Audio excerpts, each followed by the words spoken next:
Class 10th की भाई बहनों, acids bases and salts chapter की 5 मोस्ट इंपॉर्टेंट क्वेश्चंस बिल्कुल स्किप मत करना। बोर्ड ओरिएंटेड आंसर्स के साथ बताऊंगा। चलो शुरू करते हैं। तो ये आपका क्वेश्चन नंबर 1। क्वेश्चन को देख के बिल्कुल भी डरना नहीं है, अच्छे से पढ़ना है और उसके बाद अच्छे से आंसर लिखना है। ठीक है, देखो क्या बोल रहा है। Milk man adds a very small amount of baking soda to a fresh milk. ठीक है, क्या होता है ना, जो हमारा एक फ्रेश मिल्क होता है उसमें क्या होता है, milk man baking soda add करता है। उसमें फर्स्ट पूछ रहा है, why does he shift the pH value of fresh milk from 6 to slightly alkaline. वो बोल रहा है कि जो फ्रेश मिल्क होता है ना, उसकी जो पीएच वैल्यू होती है वो 6 होती है, लेकिन जो मिल्कमैन होता है ना वो उसको स्लाइटली अल्कलाइन में शिफ्ट क्यों कर देता है। वो ये पूछ रहा है, रीजन पूछ रहा है इसका। ठीक है, रीजन बताना है कि वो क्यों कर देता है शिफ्ट। तो आपको ये बात पहले पता होनी चाहिए। जो हमारा ये देखो आंसर है, बोर्ड में आपको इस तरीके से लिखना है, ऐसे बता रहा हूँ मैं। देखो फ्रेश मिल्क का जो होता है ना पीएच होता है वो अबाउट 6 होता है। ठीक है, जो कि हमारा क्या होता है, स्लाइटली एसिडिक होता है। आपको पता होना चाहिए पीएच वैल्यू 6 होगी तो मतलब एसिडिक होता है। ठीक है, तो फ्रेश मिल्क हमारा स्टार्टिंग में क्या होता है, हमारा एसिडिक होता है, जिसकी वजह से क्या होता है ना, मिल्क जो होता है ना स्पॉइल होना शुरू हो जाता है, मतलब खराब होना शुरू हो जाता है। इसलिए क्या होता है, लैक्टिक एसिड जो होता है ना, ये वर्ड जरूर लिख देना। ठीक है, लैक्टिक एसिड जो होता है फॉर्म होता है which further decreases the pH. ठीक है, वो क्या कर देता है, लैक्टिक एसिड मतलब एसिड आ रहा है तो पीएच को क्या करेगा, वो डिक्रीज करेगा। ठीक है, वो पीएच को और डिक्रीज करने लग जाता है। ठीक है, व्हेन मिल्क स्टार्ट स्पॉइल, जब मिल्क खराब होने लग जाता है। इसलिए क्या होता है, हम बेकिंग सोडा को ऐड करते हैं, NaHCO3 इसका ही फॉर्मूला होता है। इसको क्या करते हैं, हम स्मॉल अमाउंट में ऐड करते हैं। क्यों? क्योंकि ये क्या होता है, हमारा एक बेसिक नेचर में होता है ये। ठीक है, और हम एसिड में जब बेस डालेंगे वो क्या कर देगा, उसको न्यूट्रलाइज कर देगा। ठीक है, इसलिए देखो the milk become slightly alkaline, इसलिए मिल्क क्या हो जाता है, अल्कलाइन हो जाता है, क्योंकि उसमें हम बेस मिला लें। ठीक है, तब क्या होता है, एसिडिक होता है वो थोड़ा बहुत, और उसके ऊपर हम बेस मिला देंगे तो क्या कर देगा, दिस न्यूट्रलाइजेज द एसिड फॉर्म। जो हमारा एसिड वो फॉर्म्ड होता है ना, लैक्टिक एसिड, उसको क्या कर देता है, ये न्यूट्रलाइज कर देता है। न्यूट्रलाइज के बारे में आपको पता होगा, एसिड और बेस मिलके आपस में न्यूट्रलाइज हो जाते हैं, ये एक रिएक्शन होती है हमारी। ठीक है, जिस वजह से क्या हो जाता है, prevent the milk from spoiling quickly, milk को खराब होने से तब क्या हो जाता है, ये बचा लेता है। इस वजह से मिल्कमैन बेकिंग सोडा को ऐड करते हैं अपने मिल्क में। ये देखो, hence the milkman shift the pH to slightly alkaline to increase the shelf life of milk. ठीक है ना, बस यही था इसमें। तो क्या करना है, उसको न्यूट्रलाइज करने के लिए मिल्कमैन वो बेकिंग सोडा को ऐड करता है। तो बस आपको इसी तरीके से क्या करना है, बोर्ड में भी आपको इसी तरीके से आंसर लिखना है, जैसे जैसे ये स्टेप्स में लिखा हुआ है ना, ऐसे लिखोगे तो फुल मार्क्स जरूर मिल जाएंगे। चलो अब दूसरा क्वेश्चन, इसी का बी पार्ट दिखाता हूँ आपको। देखो बी पार्ट ये है, why does this milk take more time to set as curd. Curd मतलब दही, तो दही बनने में ज्यादा टाइम क्यों लेता है मिल्क। ठीक है, तो देखो कर्ड फॉर्मेशन जो होती है ना, वो रिक्वायर्स एन एसिडिक मीडियम, वो एसिडिक मीडियम रिक्वायर्ड करती है। ठीक है, और हम वो क्या करता है, मिल्कमैन बेकिंग सोडा को ऐड कर देता है, जिसकी वजह से क्या हो जाता है, वो एल्कलाइन हो जाता है। ठीक है, the acidity required for curd formation is reduced. ठीक है, जो एसिडिटी होती है वो क्या हो जाती है, रिड्यूस्ड हो जाती है, क्योंकि वो क्या हो जाता है, एल्कलाइन हो जाता है ना बेकिंग सोडा की वजह से, तो एसिडिटी थोड़ी रिड्यूस्ड हो जाती है। तब क्या हो जाता है, milk takes more time to set as curd. ठीक है, उसको दोबारा से एसिडिटी आने के लिए उसकी, ठीक है, एसिडिक नेचर उसका दोबारा से बनने के लिए थोड़ा टाइम तो लगता है। जब एसिडिक नेचर उसका आ जाएगा तभी तो कर्ड बनेगा, इस वजह से थोड़ा टाइम लग जाता है मिल्क को कर्ड बनने में। ठीक है, अब ये देखो क्वेश्चन नंबर 2, ये वाली रिएक्शन बहुत बार पूछ लेते हैं इस चैप्टर से कि न्यूट्रलाइजेशन रिएक्शन क्या होती है। देखो जो अभी हमने पढ़ी है वही हमारी न्यूट्रलाइजेशन रिएक्शन थी। और neutralization reaction is a chemical reaction, एक केमिकल रिएक्शन होती है जिसमें क्या होता है, एक एसिड जो होता है वो रिएक्ट करता है एक बेस के साथ। ठीक है, जैसा अभी ऊपर पढ़ा है, और तब क्या करता है, फॉर्म कर देता है एक सॉल्ट एंड वाटर को। समझ में आ रहा है, एसिड और बेस मिलके एक सॉल्ट प्लस वाटर की फॉर्मेशन कर देते हैं।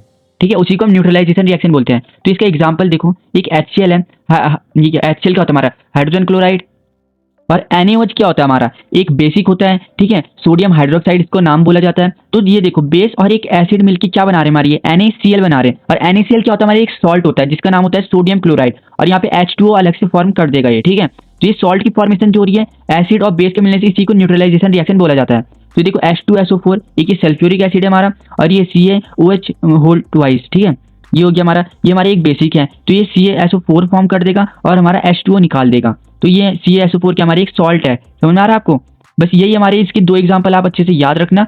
एग्जाम में 1 पूछेगा 1 लिख देना, 2 पूछेगा 2 लिख देना, और आप ये 2 मार्क्स का क्वेश्चन आते जाता है, इसलिए अच्छे से प्रैक्टिस कर लेना इसकी।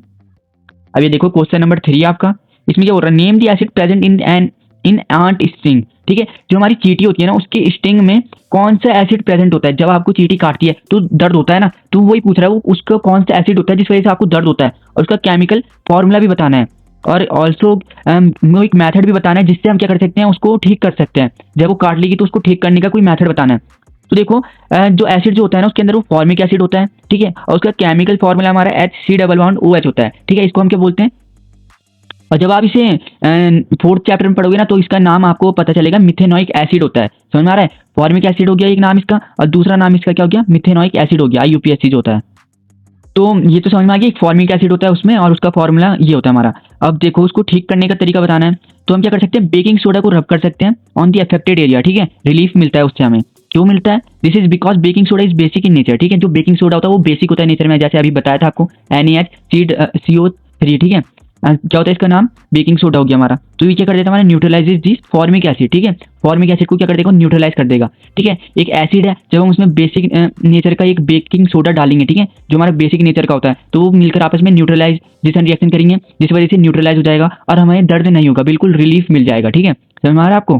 तो यही सब था इसमें, बस आपको इसका नेम याद रखना है और फॉर्मूला याद रखना है और एक ये याद रखना है। तो देखो क्वेश्चन नंबर 4 क्या बोल रहा है, give 2 important uses of washing soda and baking soda. देखो इस चैप्टर में बेकिंग सोडा से रिलेटेड क्वेश्चंस आते ही आते हैं, हर जगह आपको यही दिखेगा, बेकिंग सोडा बेकिंग सोडा। तो देखो आपको दो यूजेस तो इनके पता होने चाहिए। तो देखो वॉशिंग सोडा का जो फॉर्मूला होता है वो ये होता है हमारा, इसको आप याद कर लेना अच्छे से। और जो हमारा बेकिंग सोडा होता है उसका फॉर्मूला ये होता है, ये तो आपको 2-3 बार अभी मैंने बता दिया है, ठीक है। और इनके यूजेस ये होते हैं, it is used as a cleaning agent for हमारा वॉशिंग क्लॉथ को वॉश करने के लिए, उसके नाम से ही पता चल रहा है वॉशिंग सोडा, ठीक है। इसलिए याद रखना क्लॉथ्स को वॉश करने के लिए इसका यूज़ किया जाता है, और हार्ड वाटर को सॉफ्टन करने के लिए भी यूज़ किया जाता है। और बेकिंग सोडा को तो हमें पता ही है, केक बनाने के लिए इसका यूज़ किया जाता है। और एंटासिड जैसे अभी ऊपर पढ़ा ही है हमने, ठीक है। एंटासिड मतलब ये एसिडिटी के लिए यूज़ किया जाता है। और अगर आप इसका ऊपर भी वाला भी लिख सकते हो, फॉर्मिक एसिड वाला भी लिख सकते हो, ठीक है। उसको रब करके वहाँ पे रिलीफ दिलाने के लिए भी उसका भी वो वाला यूज़ भी लिख सकते हो। तो आई होप आपको ये क्वेश्चन भी अच्छे से समझ में आया होगा। अगर कोई भी किसी भी क्वेश्चन में डाउट हो रहा है तो कमेंट में जरूर पूछ लेना मुझसे। तो देखो आप क्वेश्चन नंबर 5 देखते हैं। ये वाला 5th क्वेश्चन बहुत ज़्यादा इंपॉर्टेंट है, बार बार पूछा जाता है ये क्वेश्चन। ये देखो ये वही क्वेश्चन है बेकिंग सोडा का, ये जब हम केक बनाते हैं तो क्या क्या होता है। देखो फॉर मेकिंग केक बनाते समय बेकिंग पाउडर लिया जाता है, ठीक है। और जो baking soda is use instead of baking powder, ठीक है। हम क्या करते हैं, कभी कभार बेकिंग पाउडर की जगह क्या कर देते हैं, बेकिंग सोडा का यूज कर देते हैं। अब उससे रिलेटेड वो क्वेश्चन पूछ रहा है कुछ, how will it affect the taste of the cake and why. जब हम क्या करेंगे, बेकिंग सोडा का यूज करेंगे ना, तब वो केक के टेस्ट को कैसे इफेक्ट करेगा, ये पूछ रहा है वो।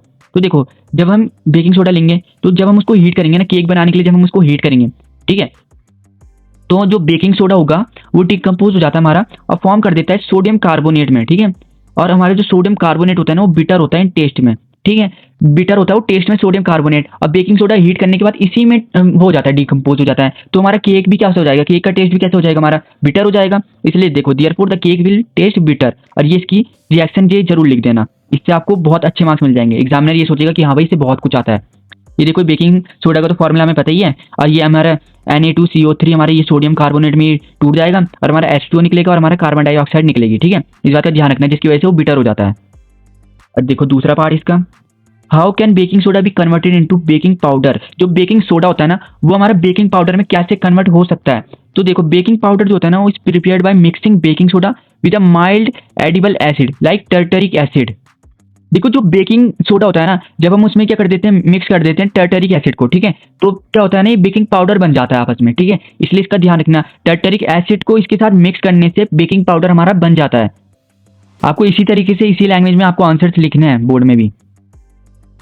अब देखो ये देखो, ये आपका क्वेश्चन इसका C part, what is the role of tartaric acid mixed with baking soda. बेकिंग सोडा के साथ टर्टरिक एसिड जब हम मिक्स कर रहे हैं तो उसका रोल क्या होता है टर्टरिक एसिड का। देखो टर्टरिक एसिड जो होता है न्यूट्रलाइज कर देता है सोडियम कार्बोनेट को, फॉर्म्ड ड्यूरिंग बेकिंग।